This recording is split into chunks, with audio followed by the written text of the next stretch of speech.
Good evening, everybody.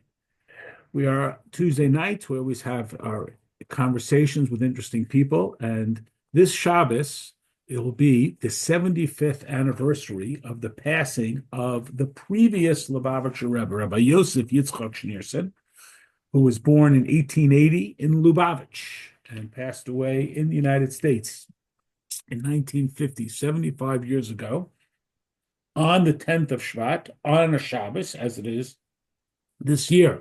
And so on Tuesday nights, when I'm always looking for somebody to give us some new insights and share some thoughts and history, I didn't have to look very far. Right here in Chicago, we have Rabbi MM Moscowitz, who we've had on before to speak about other historical events in Hasidus, and he agreed. So thank you, Rabbi Moscowitz, for agreeing. That's the hardest part. And thank you for being with us. And give our audience a little background about the previous Rebbe and what you can tell us about his life, maybe share with us a little about his visits to Chicago. There's a whole book about his visit to Chicago. And we remember your late father, rest in peace, always used to farbrang because he was a student and he met the previous Rebbe. So please share with us a little bit about the significance of this Shabbos being the 75th anniversary of his passing. Sure. It's a pleasure to be here, Rabbi Epstein, with your esteemed audience. You really scraped the bottom of the barrel this time, but no, it's a pleasure to be here. I just want to give a disclaimer, and that is that I didn't know the Frierdiker Rebbe, the previous Rebbe. I was not at his Levaya. I was not at the inauguration of his son-in-law's getting the new mantle of leadership. But I'll share a little bit of what I know. I don't think I'm going to share about the Frierdiker Rebbe's visits to Chicago because, thank God, a lot is in print these days. My nephews and great nephews put in a lot of work with Beaker Chicago and the other publications. But my father, told us, and it was very nice that he was willing to divulge some of his memories of the previous Rebbe. So my father, of Shalom, Rebbe Ephraim, had gone to New York to study as a young boy, as right after his bar mitzvah, and he saw the Frierdiker Rebbe personally. He had some clout because of who he was staying by. He boarded at Rabbi Yisrael Jacobson, uh, boarded at his house, and he was Who able tell to us who get. was Rabbi Yisrael Rabbi Jacobson? Give Yisrael us a little background. Jacobson was the father-in-law of Rabbi Shlomo Zalman Hecht, who was the first shliach to Chicago, and he made a very huge impact on people who, up until today, remember him very fondly. And Rabbi Yisrael Jacobson lived in Brownsville. My father boarded at his house. And because Rabbi Hecht told him to take good care of him, so he had certain privileges, and that was to be able to meet the previous Rebbe, actually not two, but three times. One time was on Rosh Hashanah. And remember that this is during the war years. So this we're talking about 1943. And he remembers that the previous Rebbe on Rosh Hashanah was extremely emotional. He could see his eyes welling up with tears during uh, very emotional times of the davening, especially during Kriyas HaTorah. He also was privileged to be there on the seventh day of Pesach when they read about the splitting of the sea in the Oz Yashir, which happens to be This our week's parsha parsha. this week. And my father, after studying in 770 for a bit, he went off to Germany and he was there after the war was over. So to pick up the pieces and to just bring order to a very beleaguered country. And so when he came back from his duty, his tour of duty, so he was given an audience with the previous Rebbe. The previous Rebbe was not very it was very hard to understand him because of his health, but there was an interpreter. And one of the things that he discussed with him was about the importance of putting tefillin on a daily basis, which it could be he was lax in that area, but my dad always says that from then on, ever since that Yechidus, he hasn't missed a day of putting on tefillin. So I could jump those in. were his I was the last encounters. person to put on tefillin with him. Yes, yes, So indeed, a little bit of my indeed. own imprint on the story. Yes, But let's back to the previous Rebbe. I'm sorry to interrupt. yeah. No, no, that I'm done. I mean, that's Come on, you have much more to tell us. You Give know us a what? little Let bit me of let the me tell previous, you a story please. that it actually involves Chicago. The previous Rebbe, when he first came to America, was looking for a place to settle, and he What year? Give us the well, year. actually, so you have 1930. The let's backtrack even more. The previous Rebbe was arrested for his underground activities in Russia and establishing schools, cheters, and mikvahs and whatnot. And he was incarcerated in 1927. Then he was liberated, and eventually he had to leave Russia and he moved to Latvia, and eventually he came to because of the there were different right after. Okay, so here's the thing: after he left Russia, so he didn't have access to the grave sites of his predecessors because he couldn't go back to Russia. So he made a trip to Israel so he could visit the holy places there. They call when you go to Israel, you take the M&M tour. That's mikvahs and matzeves, mikvahs and cemeteries. But after Israel, so he came to America. So this was in 1930, and then to he went back to Poland, and then came World War II, and he was forced to leave Nazi occupied Europe and to come to America. So when he came to America, he was looking for a place to make his permanent residence. So he went to cities like Lakewood and Detroit and Milwaukee. And one of the places he went to was Chicago. He was very seriously considering coming to Chicago, but as we all know that he ended up in New York. But there's a story that in 1946, the previous Rebbe, this is already after he had come to America. He came in 1940, it's 1946. So he established a yeshiva. I don't know how many people know this, but he established a yeshiva in Chicago, and he sent five Bochrim to be part of the yeshiva. Rabbi Yosef Weinberg, the one that translated the Tanya in Yiddish, was the leader, the dean of the yeshiva. And Rabbi Label Groner, Rebbe's secretary, was one of the Bochrim. Now, the story that I'm going to tell you is a very disturbing story, but I'll tell it to you nonetheless. Oh, There please. was a chassid in Chicago by the name of Rabbi Yosef Flyer. And this fellow was erudite. He was a scholar in many areas of Torah, but especially in Tanakh, in the biblical writings of the scriptures. And he knew it as well as we knew Ashrei.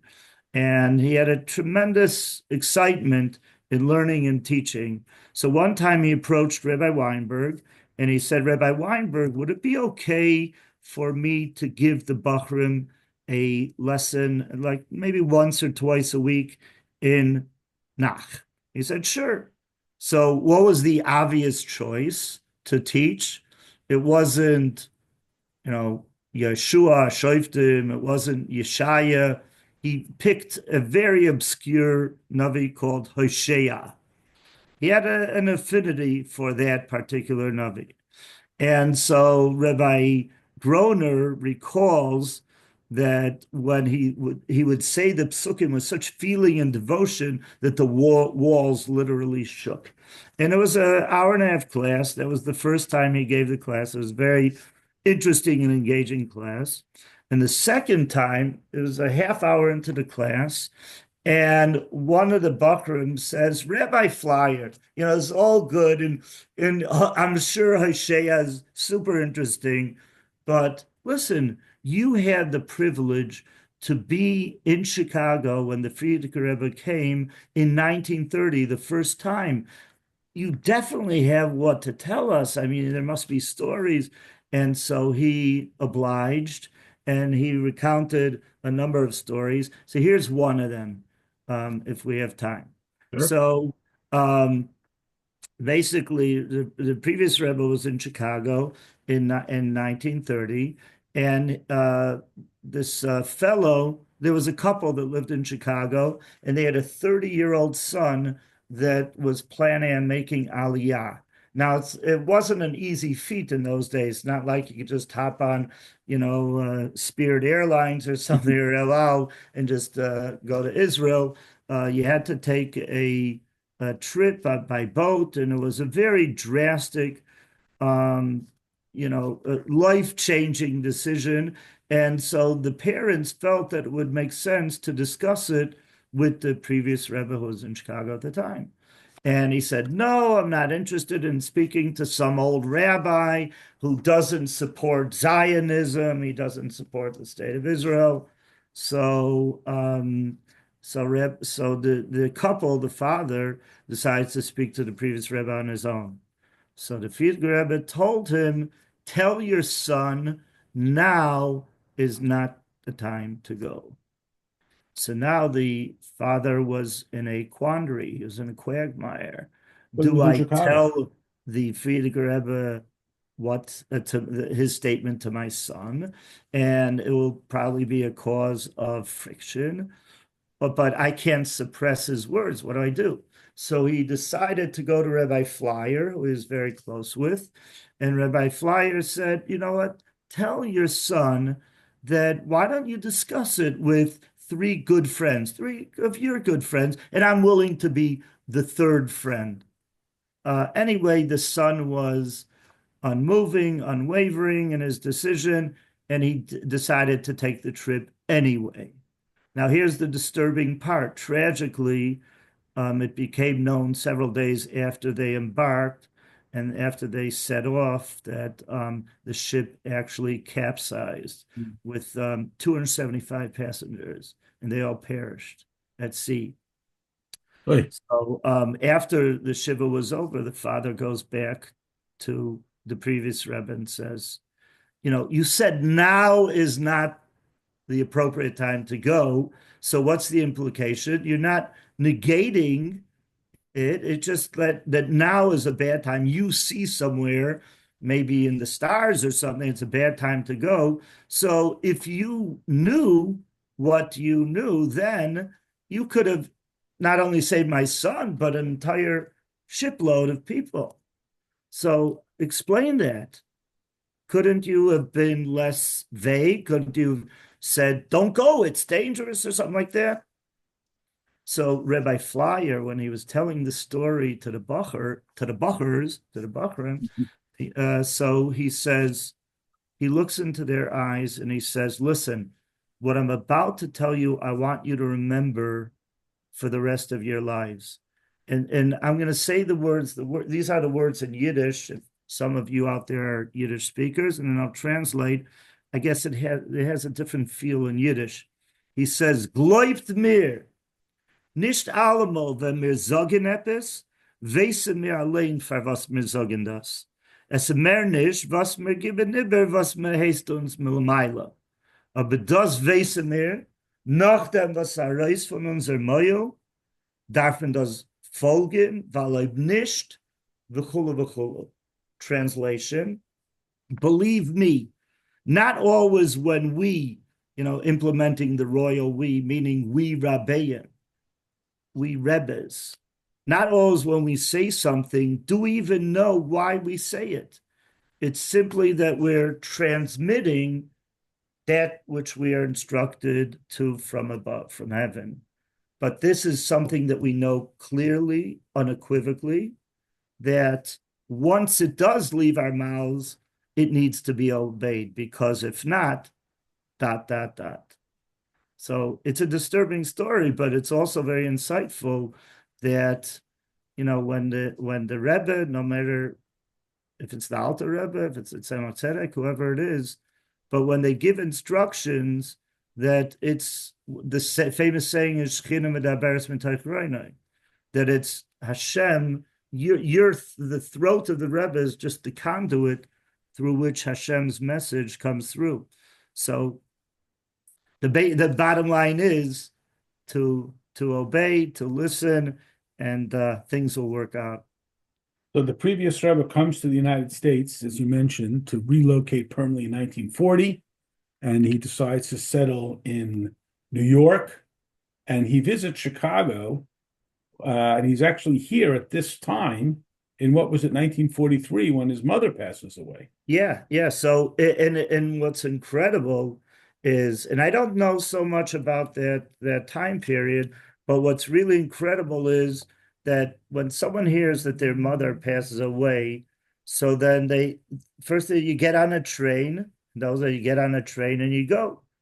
But it seems that the Hasidim, the Chicago Hasidim, prevailed upon the previous Rebbe to stay just a little bit longer. They wanted to squeeze out whatever they could from him, another sikha, another little get together at a table, a farbrengen or something, and he complies.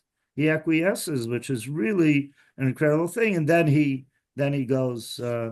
So just to reset the table there, Yorsa is the previous Rebbe's mother who came out of Russia with him. His father had passed in 1920, but his mother, Rebbetzin Shterna, is in New York. Her yahrzeit is she was the Grand Rebbetzin. Right. Her yahrzeit is the 13th of Shvat in 1943. The previous Rebbe that's passed very in interesting. That ties into Basi Lagani. Yes. Because so you want to share that? So let's just set the table for everybody before we get ahead of ourselves. Yeah, so before the previous Rebbe passed away on a Shabbos morning, the morning of Yud Shevat, and the day before, so the previous Rebbe instructed the Hasidim to learn two mamar. There was a booklet of two mimers. One was dedicated for Yud Shevat, which was the yahrzeit of the previous Rebbe's grandmother, Rebbetzin Rivka, who was the wife of the Rebbe Marash, the fourth Rebbe. And the previous Rebbe was so close with her, incredibly close. The previous Rebbe's parents, the Rebbe Rashab and his wife Rebbetzin Shterna, went out of town very often. Usually it was for health reasons, but it was also for communal things that they had to go out of town. And they said, and this was their only son, their Ben Yochid. And, the previous Rebbe felt that he didn't have a father growing up. He was really disturbed about that they're always taking off, but for good reason. They said, you'll stay at grandma's house. But that connection that he had with his grandmother was so intimate and close, and he learned a ton of even stories about his past and his roots that we wouldn't know half of the things about Chabad today were it not for those stays. But anyway, there was the mimer for Shabbos, and connected with that he was had passed Rome before, just to set the table. She passed in Russia still. She never came to the United States. Yes, Rebbetzin Rivka passed away in the early 1900s, 1902 or something, 1904, something like that. And the next mimer in that booklet was for the yahrzeit of Rebbetzin Shterna, his mother, the previous Rebbe's mother. And then there were going to be another two maimarim, one for Purim, one for the yahrzeit of the Rebbe Rashab. Yeah.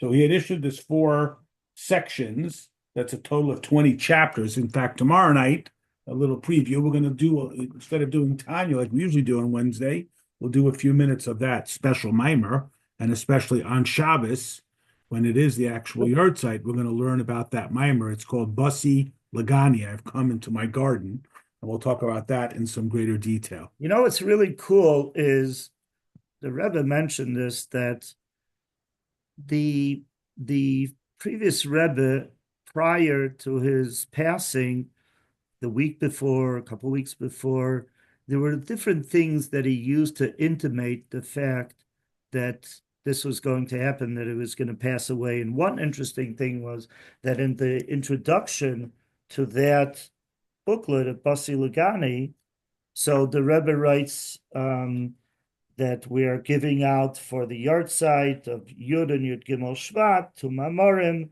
and this is according to, excuse me, the dictates of the Kedushas Marichome Admar, my father-in-law, the Rebbe, Shlita. Shlita means he should live for a long time. Shlita, the word Shlita is spelled Shin Lamed Yud Tes Aleph. The letter Yud was missing in the word Shlita. And so the Yud could, the Rebbe, the people, I think it was the Rebbe that pointed out, or maybe other people pointed out, that so that on Yud, meaning Yud Shvat, that they'll be missing the Rebbe. And other such very interesting things, like the last year of his life, when the previous Rebbe would sign a document, and he would sign Yosef Yitzchak. So the Yud and the word Yitzchak was written like a Yud in a Sefer Torah. It had that square shape, and it was really peculiar that all of a sudden he shifted to this new script, new signature. And again, you have the letter Yud. I want to just share, I don't know how much time we have left. Yeah, give us one more. One more. And this is from my wife's grandmother, my wife's grandfather, I'm sorry. My wife's grandfather was the Rebbe's Al-Koreh. He was the one that was the Torah reader, Reb Motel Schusterman. And after the previous Rebbe passed away, so maybe it was after the Shiva or during the Shiva, I don't remember. So he calls over my wife's grandfather and says, I want to tell you something interesting. A week before the Friedrich Rebbe passed away, he comes over to me and he says, and he says in Yiddish, me bedarf anaya siddur. We need a new siddur. And the Rebbe says, do you mean that yours is, there's different versions to it. Either do you mean that yours is getting torn up and you want me to buy you a new siddur? Or maybe he meant, you mean we should reprint the Torah Or siddur? And the Friedrich Rebbe didn't respond. And the Rebbe told Matal Schusterman, my wife's grandfather, who was also in the printing business, so he printed siddurim.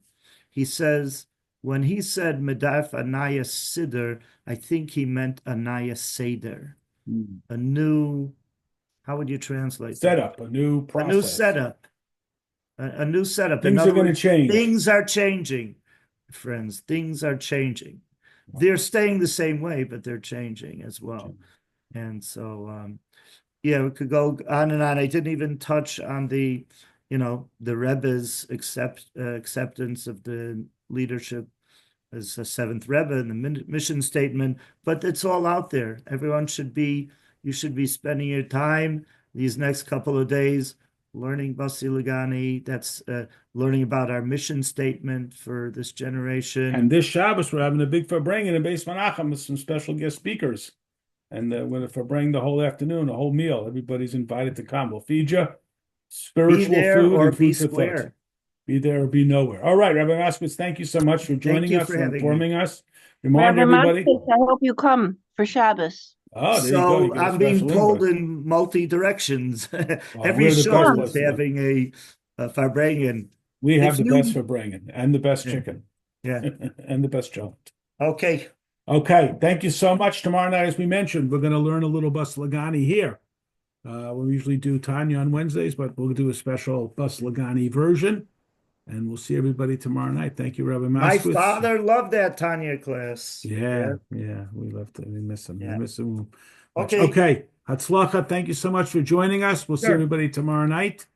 And thanks again for your time. Appreciate it so much. Bye-bye. Thank you. Thank you.